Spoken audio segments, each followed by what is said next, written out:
There's something different about the world at 3 a.m. The streets are too quiet, the air feels too still, and if you're working the night shift, especially alone, you start to notice things that don't belong. I took the job out of desperation. My car had broken down, college tuition was due, and the only place they called me back was a 24-hour warehouse supply store on the edge of town. Think of it as a big box hardware store, but bigger, emptier, and way more depressing at night. My shift started at midnight and ended at 6. It was just me, the security cameras, and the hum of fluorescent lights. It started on my third night.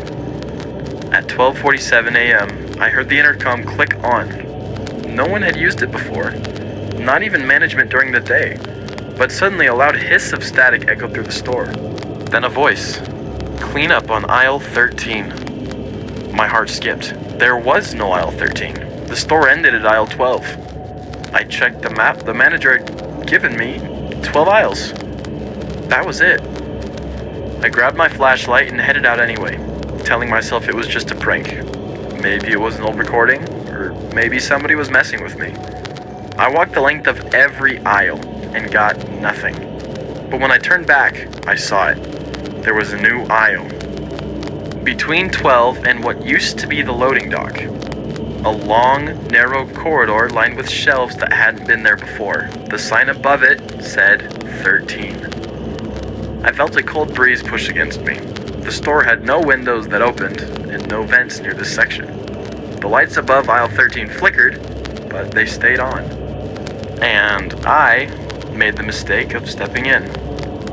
The shelves weren't like the others. These were filled with things we didn't sell. Old toys, rotary phones, broken VHS tapes, and faded jars filled with something dark. I moved slowly. The air grew heavier with every step. And then I heard footsteps, but they weren't mine. I spun around, but there was no one. And then the lights behind me shut off, each one in sequence. I turned and ran. I don't even remember how I made it back to the break room. But when I looked over my shoulder, aisle 13 was gone. Just a blank wall. I told my manager the next morning. He didn't laugh. He didn't look surprised.